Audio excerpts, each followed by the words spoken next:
صلی اللہ علیہ یا رسول اللہ وسلم علیک یا حبیب اللہ صلی اللہ علیہ یا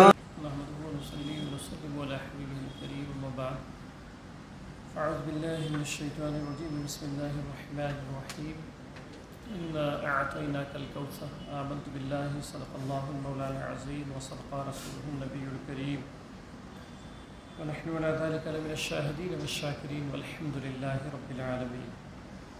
آئیے ہم اور آپ مل کر کے عقیدت و محبت کے ساتھ اور گنبد خضرا شریف کی طرف توجہ کر کے حضور صلی اللہ علیہ وسلم کی بارگاہ میں درود پاک پڑھیں. صلی اللہ علیہ وآلہ صلاۃ و سلام علیک یا رسول اللہ صلی اللہ تعالی علیہ وسلم.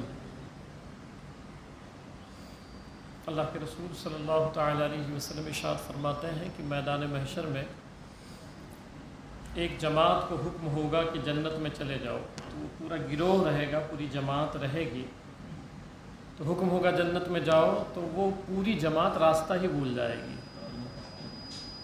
حکم یہ ہوگا کہ جنت میں جاؤ، مگر اس گروہ کو جنت کا راستہ نہیں ملے گا. تو صحابہ کرام نے پوچھا کہ یا رسول اللہ صلی اللہ تعالی علیہ وسلم، وہ جماعت کون سی رہے گی، وہ گروہ کون سا رہے گا کہ جس کو یہ حکم ہو گیا کہ جنت میں چلے جاؤ مگر وہ راستہ بھول گئے؟ تو آپ صلی اللہ علیہ وسلم فرماتے ہیں کہ وہ جماعت، وہ گروہ وہ ہوگی کہ جو لوگ دنیا میں میرا نام سنتے تھے مگر مجھ پر درود پاک نہیں پڑھتے تھے. اور ایک موقع پر تو حضور صلی اللہ علیہ وسلم نے ارشاد فرمایا، ایک صحابی رسول ہیں تو بڑے غور سے حضور صلی اللہ علیہ وسلم کا چہرہ دیکھ رہے تھے. اب کتنے خوش نصیب تھے وہ لوگ، ہے نا، ان کی آنکھیں کتنی خوبصورت تھیں، وہ نفوس قدسیہ کیسے تھے کہ وہ حضور صلی اللہ علیہ وسلم کی صحبت میں بیٹھتے تھے اور ہمیشہ ہر وقت یا پانچوں ٹائم تو کم سے کم حضور صلی اللہ علیہ وسلم کی بارگاہ میں اور پھر سرکار کے پیچھے نماز پڑھنا، پھر حضور صلی اللہ علیہ وسلم سے مصافحہ کرنا، مطلب آپ کو چھونا، وہ لمس، وہ محبت. وہ صحابی رسول ہیں، وہ حضور صلی اللہ علیہ وسلم کو بہت غور سے دیکھ رہے تھے. تو میرے آقا صلی اللہ علیہ وسلم نے کمال شفقت کے ساتھ فرمایا کہ کیا بات ہے، اتنا غور سے دیکھ رہے ہو؟ تو رو پڑے اور انہوں نے کہا وہ لوگ حقیقی محبت کرتے تھے، ہم رسم نبھا رہے ہیں، صرف رسم نبھا رہے ہیں. میں نے کہا نہیں کہ میں اتنے دنوں سے یہ سمجھا رہا ہوں کہ درود پاک اپنے بچوں کی گھٹیوں میں اور خود بھی کثرت کے ساتھ پڑھیں. آپ کو اپنی روزی روٹی کا خیال ہے، آپ کو دنیاوی ساری باتوں کا خیال ہے، اگر کچھ خیال نہیں نا تو حضور صلی اللہ علیہ وسلم کا نہیں ہے. ان کی یادیں نہیں آتی آپ کو، ان کو آپ یاد نہیں کرتے. 24 گھنٹے گزر جاتے ہیں، آپ دل پہ ہاتھ رکھ کے سوچیں کیسے عاشق رسول ہے. یہ جو ہمارے یہاں ایک رواج اور رسم چل گیا نا، نعرے بازی، کہ بس یا رسول اللہ صلی اللہ علیہ وسلم ہم آپ کے عاشق ہیں. آپ یہ کس کو بتا رہے ہو؟ مجھے؟ پڑوسی کو بتا رہے ہو؟ مجمع کو بتا رہے ہو آپ عاشق رسول ہو؟ کردار تو آپ کے ویسے ہیں نہیں، نہ زبان آپ کی ٹھیک ہے، نہ مزاج آپ کا ٹھیک ہے، نہ آپ کے اخلاق اچھے ہیں، نہ آپ کے کردار اچھے ہیں، اور آپ کہتے ہو میں عاشق رسول ہوں. کبھی خود پہ غور کرو کہ کیا تم کو لگتا ہے کہ اسی کردار کے ساتھ اگر تم مر گئے تو حضور صلی اللہ علیہ وسلم خوش ہو جائیں گے؟ ہمارے یہاں زیادہ تر تو یہی ہوگا، ایک رسم ہے، رسم نبھائے جا رہے ہیں، رسم نہیں، دل سے جڑے ہیں سرکار سے. میں نے کہا نہیں کہ یہ جو دل ہے نا، یہ محبت کا مرکز ہے، یہ محبت کا مرکز ہے. تو آپ اصل میں مسئلہ کیا ہو رہا ہے کہ ہمارے یہاں ایک روٹین چل پڑی ہے، وہ ان کو دیکھ رہے ہیں، بس چل پڑے. میں آپ کو کیا کیا باتیں بتاؤں کہ سوشل میڈیا کی، مطلب لوگ مجھے بھیجتے ہیں اور میں سنتا ہوں، حیران رہ جاتا ہوں. آپ خود پہ محنت کریں. آپ کے ساتھ آپ کی بیوی قبر میں نہیں جائے گی، چے جائے گی دوسرے لوگ. آپ کے ماں باپ قبر میں نہیں جائیں گے. یہ جو ایک دوسرے کو دیکھ کر کے بس ایسے ہی ایک رسم نبھائے جا رہے ہو، نہیں، خود پہ محنت کرو، اکیلے میں کوشش کرو، خود پہ دل پہ ہاتھ رکھ کر کے اپنا سوچو کہ آپ کس طرف ہو، آپ کا کردار کیا ہے. کیا حضور صلی اللہ علیہ وسلم سے حقیقت میں محبت ہے؟ اگر حقیقت میں محبت ہے تو کبھی سرکار کے لیے تنہائی میں بیٹھ کے آنکھیں آپ کی گیلی ہوئی؟ کبھی درود پڑھتے پڑھتے آپ کو رونا آیا؟ کبھی ان کی محبت میں اور ان کے احسانات، ان کی کرم نوازیاں، ان کی عنایتیں، نوازشات سوچ کر کے دل آپ کا بھر آیا؟ یہ کوشش کریں. میں عرض کر رہا تھا، بات دوسری طرف جا رہی ہے. وہ صحابی رسول کو جب سرکار نے یوں دیکھا تو کمال محبت سے فرمایا کہ کیا بات ہے، اتنی محبت سے مجھے دیکھ رہے ہو، آپ کے پاس ٹائم نہیں ہے درود پاک پڑھنے کے لیے. وہ صحابہ کرام اپنی جان، اپنی اولاد، اپنا مال و متاع، اپنی عزت سب حضور پہ قربان کر چکے ہیں، اور آپ کے پاس درود پاک پڑھنے کے لیے وقت نہیں ہے اور کہتے ہو عاشق رسول ہوں میں.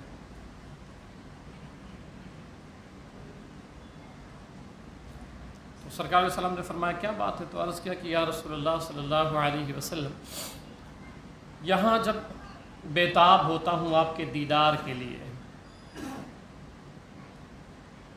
جب آپ کو دیکھنا چاہتا ہوں، جب تڑپتا ہوں کہ آپ کا دیدار ہو جائے تو چلا آتا ہوں اور آپ کی صحبت میں بیٹھ جاتا ہوں. ظہر میں آ گیا، عصر میں آ گیا، یا بیٹھے رہے تو میں آ گیا اور پھر آپ کا دیدار ہو گیا. یہ حسین چہرہ، اتنا خوبصورت چہرہ، میدان محشر میں جب نفسی نفسی کا عالم ہوگا، کوئی کسی کا پرسان حال نہیں ہوگا، تو ایسے موقع پہ آقا صلی اللہ علیہ وسلم میں کیسے آپ کو دیکھوں گا؟ اس چہرے کا دیدار کیسے ممکن ہوگا؟ یقین مانیں، بس اسی امید پہ اپنی زندگی گزار دیں آپ، اس امید کے ساتھ. انہوں نے جو کہا ہے نا وہ بات حق ہے، سچ ہے. دنیا یار ویسے بھی کٹ رہی ہے، کٹ جائے گی، کٹ رہی ہے. ایک ایک دن ہماری زندگی کا کم ہو رہا ہے، سب جانتے ہو. یہ تو کٹ ہی جائے گی. 35 سال، 30 سال، 20 سال، 50 سال کے ہو گئے، اور داڑھیاں سفید ہو گئیں، اگر آج تک حضور کا دیدار نہیں ہوا. کیا وجہ ہے؟ کیا سبب ہے؟ حضور صلی اللہ علیہ وسلم کی وہ محبت پیدا نہیں ہوئی، کیا وجہ ہے؟ تو کمی ادھر سے نہیں ہے، کمی ہماری طرف سے ہے. آپ جتنی کوشش کرتے ہو اپنے کاروبار کے لیے، جتنی کوشش کرتے ہو روزی روٹی کے لیے، کبھی کوشش کرتے ہو کہ اتنا حضور صلی اللہ علیہ وسلم کو میں دیکھ لوں. اس ایک لمحہ کیا بیان سنا، تقریر سنی، اس کے بعد بھول گئے. میرے آقا صلی اللہ علیہ وسلم فرماتے ہیں کہ ایسی بات نہیں ہے، آپ مایوس نہ ہوئیے. میدان محشر میں جس طرح تم مجھے ایسے دیکھ رہے ہو نا اتنے قریب سے، تو جو شخص دنیا میں مجھ پر ہر لمحہ، ہر گھڑی کثرت کے ساتھ درود پاک پڑھے گا نا، وہ میرے اتنا قریب محشر میں آ جائے گا کہ بالکل وہ میرے قریب آ کے میرے چہرے کی زیارت کرے گا. اب اس سے بہتر کوئی سودا ہے تو آپ کریں، اور پھر اس سے بہتر کوئی سودا تو میرے حساب سے تو ہے ہی نہیں. تو پھر طریقہ یہ اپنائیں کہ آپ درود پاک پڑھتے رہا کریں ہمیشہ. اور اب تو اللہ کا شکر ہے کہ آپ کے یہاں حجرہ صلاۃ ہے، خالص ایک کمرہ بنایا گیا ہے جس میں درود پاک پڑھا جا رہا ہے. آپ کو پتہ ہے کہ تقریباً اس وقت ہم لوگ درود پاک پڑھتے پڑھتے تقریباً 1 کروڑ پہنچ چکے ہیں الحمدللہ. تقریباً کم و بیش 1 کروڑ کے قریب پہنچ چکے ہیں. تو آپ کبھی بھی جیسے ہوٹلوں پہ بیٹھے ہیں، ادھر ادھر بیٹھے ہیں، تو آپ آ جائیں فوری حجرہ صلاۃ میں. میں نے پھر آپ کی توجہ بار بار اس طرف کرائی ہے کہ حضور صلی اللہ علیہ وسلم کے منہ مبارک شریف یعنی جسم پاک کا حصہ وہ آپ کے یہاں حجرہ صلاۃ میں موجود ہے. تو آپ آ کے اور حضور صلی اللہ علیہ وسلم کے اب حجرہ صلاۃ میں جب یہاں آپ بیٹھیں گے تو ویسے بھی جس جگہ اللہ اس کے رسول کا ذکر ہو تو رحمت اترتی ہے. اب جس جگہ کروڑ مرتبہ درود پاک پڑھے ہوئے آپ ذرا سوچیں کہ جس جگہ ایک ہی جگہ پہ بیٹھ کر کے اور کروڑ مرتبہ درود پاک پڑھے گئے اور کنٹینیو پڑھے جا رہے ہیں، پھر اس جگہ کا حال کیا ہوگا. تو کم سے کم اس نیت کے ساتھ تو آ جائیں. حضور اشرف الصوفیہ صاحب جن کا میں جو ہے وہ غلام بھی ہوں اور خلافت بھی حاصل ہے، حضور اشرف الصوفیہ صاحب، تو انہوں نے یہ فرمایا تھا، کئی لوگ تھے آفس میں، تو انہوں نے یہ کہا تھا کہ بیٹے یہ حجر صلاۃ جو ہے اس میں پڑھنا تو بہت بڑی بات ہو گئی. تو ان کے جملے یہ تھے کہ انہوں نے فرمایا کہ بیٹے اس میں جو آ جائے گا اللہ اس کی حاجت پوری فرما دے گا. یہ حضور اشرف الصوفیہ صاحب کے جملے ہیں کہ جو صرف اس میں داخل ہو جائے گا. تو آپ اپنی ساری پریشانیاں ادھر ادھر بتاتے ہو، ان سے ان سے کہتے ہو، کبھی حجر صلاۃ میں آ کر کے درود پاک پڑھ کے رو کر کے ان کو بھی سنائیں اپنے دکھڑے، ان سے بھی اپنا درد دل بیان کریں. کب تک ایسے پریشان رہیں گے آپ؟ تو اس لیے جو ہے وہ آپ ضرور درود پاک کی طرف رغبت کریں. اور ماشاءاللہ لوگ کافی تعداد میں آ بھی رہے ہیں. اللہ سے دعا کریں کہ اللہ تعالیٰ اس حجر صلاۃ کے صدقے میں ہم سبوں کی مغفرت فرمائے. اور پھر دل سے دعا کرتا ہوں کہ جن لوگوں کا تعاون تھا اس میں بالخصوص اور یہ لیب وغیرہ میں، تو اللہ تعالیٰ اس درود پاک پڑھنے کے صدقے میں اللہ سب کے تعاونوں کو قبول فرمائے. تو میں نے بتایا کہ اگر حضور صلی اللہ علیہ وسلم کو میدان محشر میں اتنا قریب سے دیکھنا چاہتے ہو تو کیا کرو؟ سرکار اسلام نے نسخہ بتایا ہے کہ پھر کثرت کے ساتھ درود پاک. آپ اپنی اولادوں کو سختی کریں کہ وہ درود پاک پڑھیں. اتنا نہیں لگا سکتے ہیں آپ کی، آپ کا چھوٹا بچہ ہے تو آپ اس کو یوں کہیں. اللہ کا شکر ہے میں جانتا ہوں بہت سارے پیرنٹس اپنے بچوں کو لے کے آتے ہیں. اب اتنے چھوٹے بھی نہ لے آئیں کہ وہاں مطلب ٹہلیں اور گھومیں اور بے ادبی کریں، اتنے چھوٹے نہ رہیں، کم سے کم تھوڑا شعور رہے. بہت سارے لے کے آتے ہیں. تو آپ جو ہے تربیت یوں کریں کہ اپنے بچوں کو اگر ساتھ میں لا رہے ہیں تو یا نہیں پڑھنا چاہ رہے ہیں، بچوں کی عادت ہوتی ہے میں نہیں کروں گا، تو آپ ویسے بھی ان کو خرچے کے لیے پیسے دیتے ہیں، کبھی 10 روپیہ دے دیا، کبھی 5 روپیہ دے دیا، کبھی 20 روپیہ دے دیا. تو آپ یوں کریں کہ ان کو نوٹ دکھائیں 20 روپے 10 روپے جو بھی دینا ہو آپ کو، اور ان کو کہیں کہ بیٹے تم 100 مرتبہ درود پڑھو گے نا تو میں 20 روپے تم کو دوں گا. یہ اس طرح کی تربیت کریں. آپ کوئی چیز لے آئیں، بیٹے درود پاک پڑھو گے نا تو آج شام میں تم کو اتنے پیسے دوں گا. تو کام آپ کا بن جائے گا. ایک تو یہ ہے کہ پیسہ دینا بھی ہے، ساتھ میں آپ کی اولاد درود پاک پڑھنا سیکھ جائے گی. جس دن اسے محبت ہو گئی درود پاک سے تو اس کی نظر میں بھی پیسے کی کوئی اہمیت نہیں رہ جائے گی. تو اس لیے اپنی اولادوں کو آپ درود پاک کی طرف لائیں، خود بھی درود پاک کثرت کے ساتھ پڑھیں، اپنی بیوی کو، اپنی بیٹی کو، سب کو لگا دیں، اس پہ سب کو لگا دیں. تو ایک مرتبہ محبت کے ساتھ درود پاک پڑھ لیں. میں بات شروع کی جائے.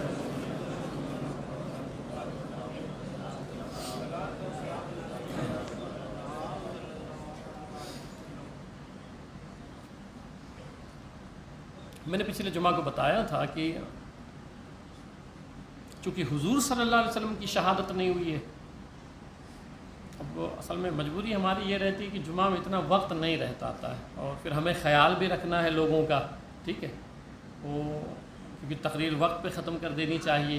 اللہ کے رسول صلی اللہ علیہ وسلم، یہاں پہ ایک مسئلہ بتا دوں آپ کو، حدیث پاک بھی ہے، بخاری میں بھی ہے، کہ حضور صلی اللہ علیہ وسلم جب نماز پڑھاتے تھے، ہم لوگ کبھی کبھی ایسا ہوتا ہے تقریر میں بھی خیال نہیں رکھتے. مجھ سے لوگ آ کر کے کہتے ہیں کہ حضرت وہ 50 کی جماعت تھی، 2:15 ہو گئے تھے، وہ 2 بجے کی جماعت تھی، 2:20 تک تقریر ہوتی رہی. ہمارے علماء کو بھی اس بات کا خیال رکھنا چاہیے.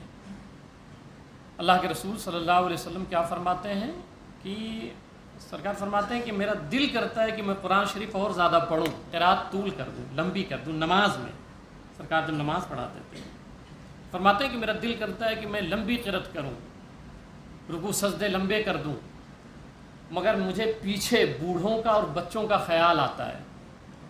اب جو نبی نماز کے اندر بوڑھوں اور بچوں کا خیال کرتا ہو تو ہم لوگوں کو تو ویسے بھی خیال کرنا چاہیے. ہم لوگ تو نائب رسول ہیں، تو اس لیے وقت کی پابندی ہر مسجد میں ہونی چاہیے اور کرنی چاہیے. یہ بہت ضروری ہے، بہت ضروری ہے. تو جو جتنا وقت ملتا ہے ہم اس میں چند باتیں کر لیا کرتے ہیں. تو پچھلے جمعہ کو میں نے بتایا تھا کہ شہادت جو ہے وہ حضور صلی اللہ علیہ وسلم کی زندگی میں ظاہری طور پہ نہیں ہے، اور حضور صلی اللہ علیہ وسلم کی جب زندگی میں نہیں ہے تو ظاہر سی بات ہے کہ پھر اس میں ثواب نہیں ہونا چاہیے تھا. وہ ساری باتیں آپ کے ذہن میں ہوں گی.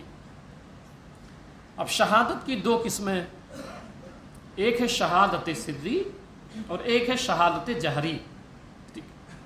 شہادت سری کہ جس میں زخم نہ لگے اور شہید ہو جائیں، جیسے دیوار گر گئی وہ بھی شہید ہو گئے، زہر کھلا دیا گیا شہید ہو گئے، یہ سب شہادت کی اقسام ہے، ٹھیک ہے۔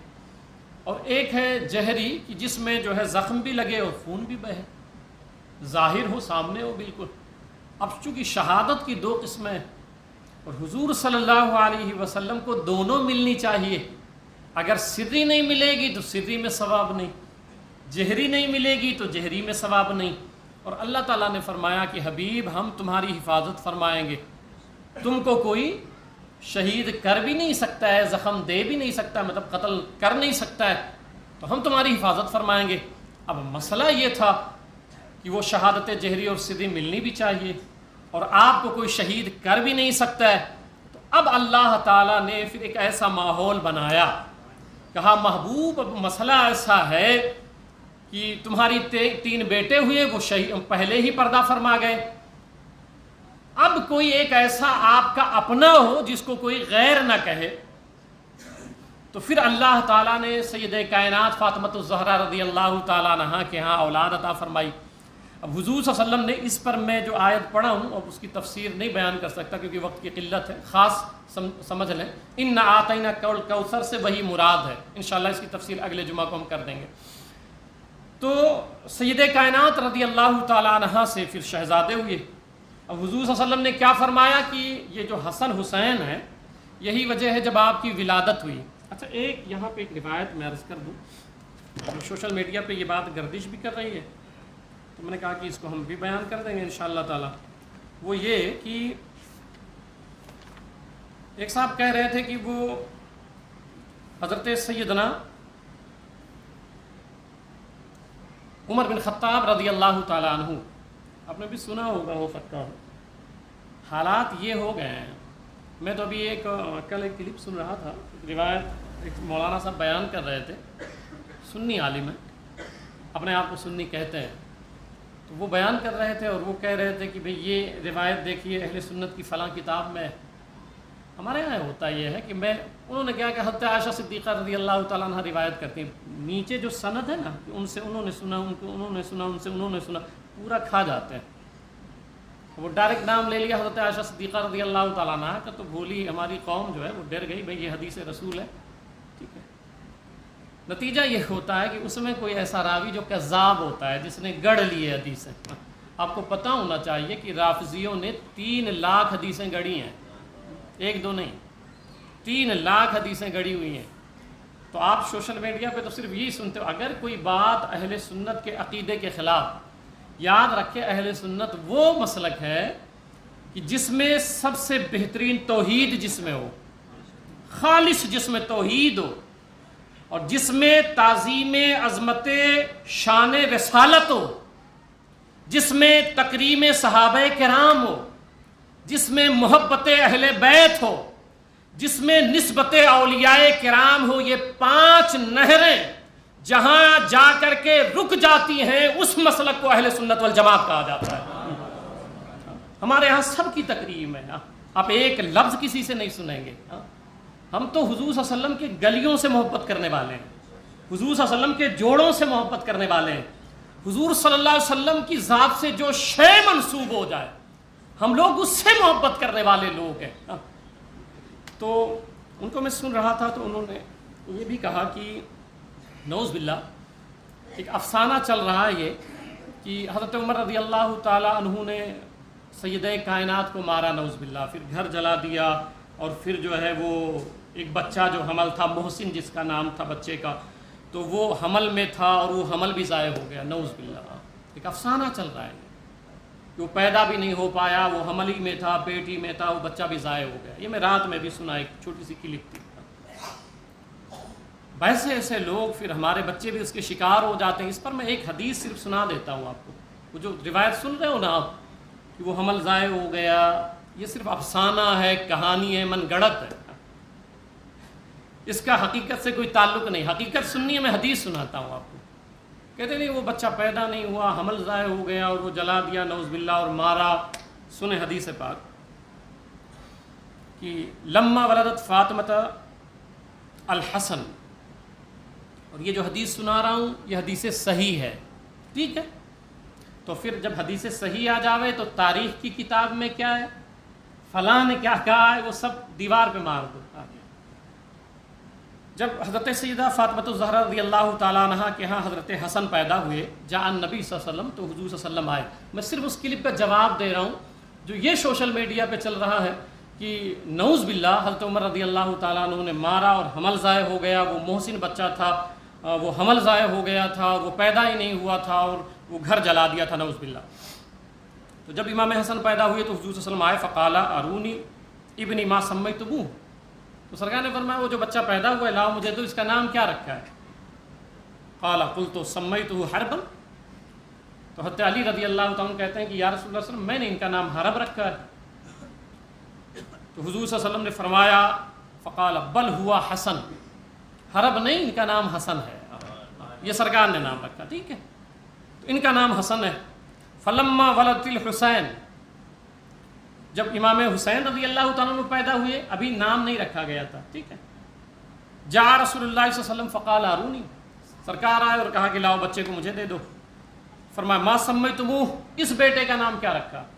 تو مولا علی رضی اللہ عنہ کہتے ہیں سمیتہ حربن، پھر وہی نام لیا، یا رسول اللہ صلی اللہ علیہ وسلم ہم نے ان کا بھی نام حرب رکھا ہے۔ تو سرکار نے فرمایا قال بل ہوا حسین، ان کا نام حرب نہیں، ان کا حسین رکھو، پہلے بیٹے کا حسن، دوسرے کا حسین۔ اب وہ کہتے ہیں جو حمل ضائع ہوا تھا اور پیدا ہی نہیں ہوا تھا اور فلاں نے مار دیا تھا، نعوذ باللہ۔ ثم لما ولدت الثالث، اب یہ جملے حدیث پاک کے، حدیث صحیح کے، پھر جب تیسرا بیٹا پیدا ہوا، بے آپ سوشل میڈیا پہ یہ بیان دے رہے ہو کہ وہ حمل ہی ضائع ہو گیا تھا، حضور صلی اللہ علیہ وسلم فرماتے ہیں تیسرا بیٹا پیدا ہوا تھا۔ اب ہم آپ کی مانیں مولوی صاحب یا تاجدار کائنات صلی اللہ علیہ وسلم کی مانیں؟ آپ وہ تاریخ مانیں جو گڑھی ہوئی باتیں یا حضور صلی اللہ علیہ وسلم کی حدیث پاک ہم مانیں؟ تو جب تیسرا بیٹا ہوا تو جاء رسول اللہ صلی اللہ علیہ وسلم، تو حضور صلی اللہ علیہ وسلم آئے، قال ارونی ابن ما سمیتہ، لاؤ دکھاؤ مجھے میرے بیٹے کو کیا نام رکھا؟ تو مولا علی کہتے ہیں قلت سمیتہ حربا، تو مولا علی کہتے ہیں یا رسول اللہ صلی اللہ علیہ وسلم میں نے حرب نام رکھا ہے۔ قال بل ہوا محسن، اب یہ حدیث پاک ہے کہ سرکار علیہ السلام نے فرمایا نہیں حرب نام رکھو، اس بچے کا نام محسن ہے۔ آپ کہتے ہو پیدا نہیں ہوا بچہ اور وہ حمل ضائع کرا دیا گیا اور گھر جلا دیے گئے، نعوذ باللہ، اور حضور صلی اللہ علیہ وسلم اپنے گود میں لے رہے ہیں، ولادت ہو رہی ہے، سرکار علیہ السلام نام بھی رکھ رہے ہیں، اور آپ جو ہے سوشل میڈیا پہ یہ چلا رہے ہو کہ بھائی وہ پیدا نہیں ہوئے تھے اور یہ ہوئے تھے، ٹھیک ہے؟ اگر ایسی کوئی بات ہو تو میں نے آج کلیئر کر دیا، یہ سب افسانہ نگار لوگوں نے جو ہے بنا دیا ہے۔ اور پھر حضور صلی اللہ علیہ وسلم نے فرمایا ثم قال انما سمیتہم باسم ولد، سرکار نے فرمایا ان کا نام جو ہے ہم نے حضرت ہارون علیہ السلام کے بیٹوں پر رکھا ہے، سرکار نے فرمایا، اور ان کے نام کیا تھے؟ شبر و شبیر و مشبر۔ تو تینوں شہزادے پیدا بھی ہوئے تھے، سرکار علیہ السلام نے نام بھی رکھا تھا، اور یہ جو کہ مطلب حمل میں تھے اور ضائع ہو گیا، تو یہ افسانہ ہے، جھوٹ ہے، من گڑت ہے، ٹھیک ہے؟ اب آخری بات سنیں کہ سرکار علیہ السلام نے حسن ہی کیوں نام رکھا؟ کوشچن آ سکتا ہے، ذہن میں سوال آ سکتا ہے، حسن ہی کیوں رکھا، حسین کیوں رکھا؟ یاد رکھیں حسن کا جو مصدر ہے یہ حسنہ ہے، حسنہ سے بنا ہوا ہے، یہ حسنہ سے حسن بھی ہے اور حسین بھی ہے۔ حسنہ کسے کہتے ہیں؟ حسنہ کہتے ہیں کہ وہ جس کی شہادت سب سے خوبصورت ہو اس کو حسنہ کہتے ہیں۔ اب سرکار علیہ السلام نے جو ہے پہلے بیٹے کو حسن کہا، دوسرے بیٹے کو حسین کہا۔ یاد رکھیں کہ حسن حسین زمانہ جاہلیت میں کسی بھی بچے کا نام نہیں تھا، پوری روئے زمین پر حسن حسین کسی کا نام نہیں تھا۔ اب اس پر روایت میں پیش کر دوں، امام نووی نے تہذیب الاسماء میں لکھا ہے، امام مناوی نے فیض القدیر میں لکھا ہے کہ لم یکون فی الجاہلیہ حسن حسین زمانے جاہلیت میں کسی کا بھی نام نہیں تھا، روئے زمین پر کسی بندے کا نام نہیں تھا۔ اچھا پھر یہ نام کہاں کے تھے حسن حسین؟ تو کہتے ہیں اسمان من اسمائی اہل الجنہ، یہ جو حسن حسین نام ہے یہ اس لیے روئے زمین پر کسی کا نام نہیں تھا کیونکہ یہ نام دونوں آسمانی نام ہے، اس لیے کسی کو ملے ہی نہیں تھے، یہ آسمانی نام ہے۔ اب پھر سوال ہوا کہ امام صاحب اگر آسمانی نام ہے تو آسمان میں کہاں یہ نام تھے؟ پہلے آسمان پہ نام تھا، یہ دوسرے نام آسمان پہ تھا، تیسرے نام آسمان پہ حسن حسین نام تھا تو نہیں۔ چلیں امام نووی کو پڑھتے ہیں، وہ کہتے ہیں ان اللہ حجب اسم الحسن والحسین،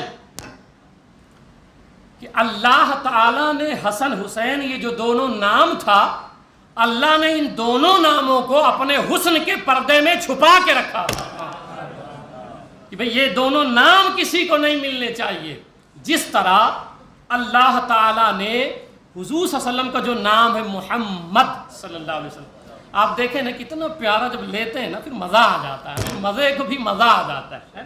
محمد بولے نا پیار سے، محمد صلی اللہ تعالیٰ علیہ وسلم۔ آپ دیکھیں نا اس میں 2 مرتبہ ہونٹ بھی مل جاتے ہیں، اب بولے اللہ اللہ، ہونٹ ملے نہیں ملتے، پھر بولیے اللہ ملے ہونٹ، اور محمد بولے آپ محمد، 2 مرتبہ ملے کہ نہیں؟ محمد صلی اللہ تعالیٰ علیہ وسلم۔ میں نے کہا مولا تو بھی حسین و جمیل ہے، تیرا حبیب بھی حسین و جمیل ہے، دل کرتا ہے تیرے حسن کو چوموں، دل کرتا ہے۔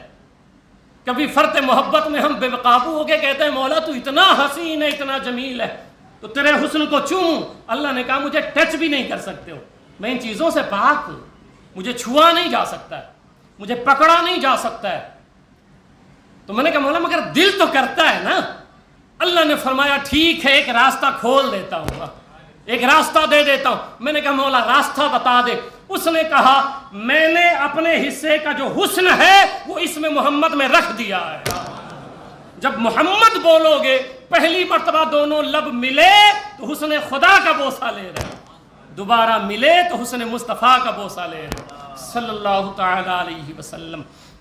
ٹھیک ہے، تو جیسے اللہ تعالیٰ نے لفظ محمد جو ہے، اچھا یاد رکھیں جیسے لفظ اللہ ہے نا، تو اس میں ہونٹ ملتے نہیں ہیں، مگر جب محمد میں بولتے ہیں نا تو ہونٹ مل جاتے ہیں، 2 مرتبہ ملتے ہیں تو پتہ یہ چلتا یہ جو آئے ہیں نا سب کو ملانے آئے، سب کو ملانے آئے، جو بچھڑ گئے تھے جدا ہو گئے تھے ان کو ملانے آئے۔ تو اللہ تعالیٰ نے لفظ محمد کو اپنے حمد کے پردے میں چھپا کے رکھا تھا، اسی طرح حسن حسین یہ دونوں نام اپنے حسن کے پردے میں چھپا کے رکھا تھا۔ اچھا اب اس پر ایک اور بات سنیں کہ امام حسن کی بھی شہادت ہوئی ہے رضی اللہ تعالیٰ عنہ، کیونکہ پھر بھی آج بات ناتمام ہی ہے، ٹھیک ہے، اگلے جمعہ کو پھر اس کے آگے انشاءاللہ تعالیٰ امام حسن کو بھی شہادت ملی ہے، امام حسین رضی اللہ تعالیٰ عنہ کو بھی شہادت ملی ہے۔ امام حسین رضی اللہ عنہ کی شہادت جہری ہے، جہری مطلب جو ظاہر ہو جائے، سب جان جائیں، ٹھیک ہے، تو آج بچہ بچہ جانتا ہے، سری چھپی ہوئی، سر کہتے ہیں نا چھپی ہوئی چیز کو، جیسے کہتے ہیں قرات سری، ظہر میں قرات کرتا ہوں تو آپ نہیں سن پاتے، ٹھیک ہے، اور قرات جہری جیسے مغرب میں پڑھتا ہوں تو آپ سنتے ہیں، ٹھیک، ایسے ہی شہادت سری اور شہادت جہری، جہری تو سب کو جانتے ہیں، سری جو چھپی ہوئی وہ امام حسن رضی اللہ عنہ کو ملی۔ اب یہ چھوٹی شہادت ہے بنسبت جہری کے، اور حضور صلی اللہ علیہ وسلم کو دونوں پر فائز کرنا تھا۔ آپ دیکھیں سرکار سلام کے علم کو دیکھیں، سرکار سلام کے علم کو دیکھیں، آج ہم لوگ داڑھی رکھ کے، ٹوپی رکھ کے، جبہ پہن کر کے، اور پھر سوشل میڈیا پہ کہتے ہیں حضور کو یہ نہیں پتہ تھا، نعوذ باللہ حضور صلی اللہ علیہ وسلم کو یہ نہیں پتہ تھا، نعوذ باللہ حضور صلی اللہ علیہ وسلم کو یہ نہیں پتہ تھا۔ آپ بتائیں کہ اگر ایسا کوئی مولوی ملے اور کہے حضور کو یہ بھی نہیں پتہ تھا تو یہ وہ مولوی ہوگا جو حضور سے زیادہ جانتا ہوگا، نعوذ باللہ۔ وجہ میں سمجھا دوں کہ جیسے میں تقریر کر رہا ہوں یا جو میں پڑھا ہوں، جتنے شعبہ جات یا جتنے فنون میں پڑھا ہوں، علم فلسفہ ہے، منطق ہے، جو بھی علوم ہے، فقہ ہے، اصول فقہ ہے، حدیث ہے، اصول حدیث ہے، جو بھی علوم ہم نے حاصل کیا ہے، اب آپ لوگوں میں کیسے بتاؤ گے کہ بھئی امام صاحب اتنا پڑھے لکھے ہیں؟ آپ لمٹ بتا پاؤ گے؟ میرے استاد بتا سکتے ہیں، ہے نا؟ میرے اکابرین جو مجھ سے زیادہ پڑھے ہوئے ہیں وہ بتا دیں گے کہ بھئی ہاں یہ یہاں تک ماشاءاللہ، ہے نا؟ یہی لوگ ہیں۔ اب اگر کوئی بندہ یہ کہتا ہے کہ حضور صلی اللہ علیہ وسلم کو یہ علم نہیں تھا، حضور یہ نہیں جانتے، تو آپ بتائیں اس کے بارے میں جو بول رہا ہے۔ میں اس پر ایک روایت سنا دیتا ہوں کہ حضور صلی اللہ علیہ وسلم کہتے یہ نہیں پتا تھا، یہ نہیں پتا تھا، یہ نہیں پتا تھا، یہ نہیں جانتے تھے، وہ نہیں جانتے تھے۔ صحابہ کرام سے پوچھیں کہ حضور صلی اللہ علیہ وسلم کے بارے میں صحابہ کا کیا نظریہ تھا۔ صحابہ کرام حضرت حذیفہ رضی اللہ تعالیٰ عنہ کہتے ہیں کہ سرکار علیہ السلام بخاری و مسلم کی متفق علیہ حدیث ہے، متفق علیہ حدیث ہے کہ حضور صلی اللہ علیہ وسلم جو ہے کھڑے ہوئے فجر کے بعد اور ظہر تک بیان کرتے رہے، پھر ظہر پڑھائی، پھر کھڑے ہوئے، متفق علیہ بخاری مسلم کی۔ تو صحابی فرماتے ہیں کہ ابھی جو کچھ ہو چکا تھا، ما کانا وما یکون، یہ لفظ ہے، یہ جو ہم بولتے ہیں نا کہ ما کانا وما یکون، حضور جانتے ہیں صلی اللہ علیہ وسلم، جو ہو چکا، جو یہ ہمارے اپنے بنائے نہیں، یہ بخاری کا لفظ ہے یہ، کہ صحابہ کہتے ہیں کہ جو کچھ ہو چکا تھا اور جو کچھ قیامت تک ہونے والا تھا، میرے آقا کھڑے ہو کے سب کچھ بیان فرما دیے تھے، سب بیان فرما دیے تھے۔ اور پھر حضور صلی اللہ علیہ وسلم، میں چونکہ وقت نہیں ہے، صرف ایک دو روایتیں میں عرض کر دیتا ہوں کہ حضور صلی اللہ علیہ وسلم فرماتے ہیں کہ قال بعثت بجوامع الکلم ونصرت بالرعب وبین انا نائم رأیت اتیت مفاتیح خزائن الارض فوضعت فی یدی، متفق علیہ۔ حضور صلی اللہ علیہ وسلم فرماتے ہیں کہ میں آرام کر رہا تھا، روب کے ساتھ میری مدد کی گئی، اور جب میں آرام کر رہا تھا اس وقت میں نے اپنے آپ کو دیکھا۔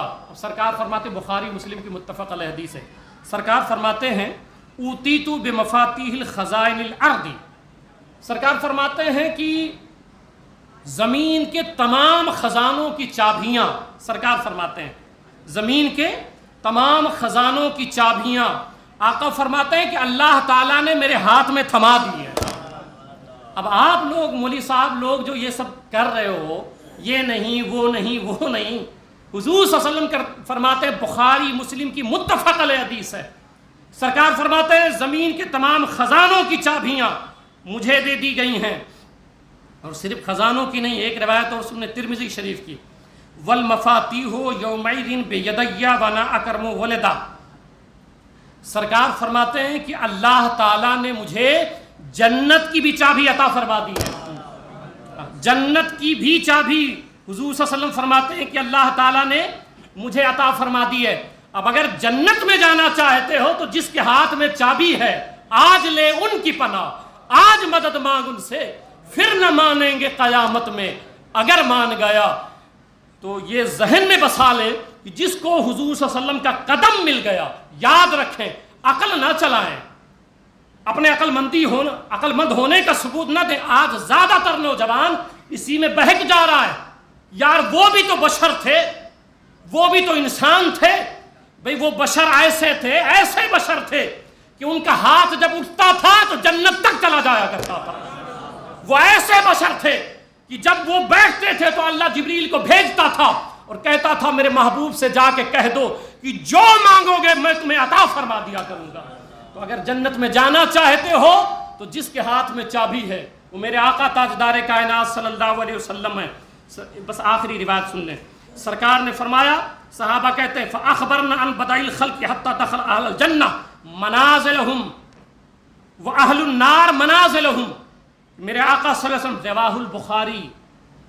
رواہ البخاری، صحابہ فرماتے ہیں کہ سرکار صلی اللہ علیہ وسلم جب کھڑے ہوئے تھے تو صرف یہی نہیں بتایا تھا، فرماتے ہیں ایک ایک کا نام بتایا کہ کون کون جنت میں داخل ہوگا، اس کا نام بتایا ہے، اور جہنم میں کون کون جائے گا یہ بھی میرے آقا نے بتایا ہے۔ اب اس پر بحثیں ہوتی ہیں، یار کتنا پتا تھا کتنا نہیں پتا تھا، اللہ کے واسطے ایسی باتیں بالکل بھی نہ کریں۔ حضور صلی اللہ علیہ وسلم کے تعلق سے عقل نہ چلائیں، حضور محبت کے لیے ہیں، وہ اللہ کے محبوب ہیں، محبوب سے محبت کیا جاتا ہے، پیار کیا جاتا ہے، عشق کیا جاتا ہے۔ اللہ تعالی ہم سبوں کو حضور صلی اللہ علیہ وسلم کی محبت عطا فرمائے۔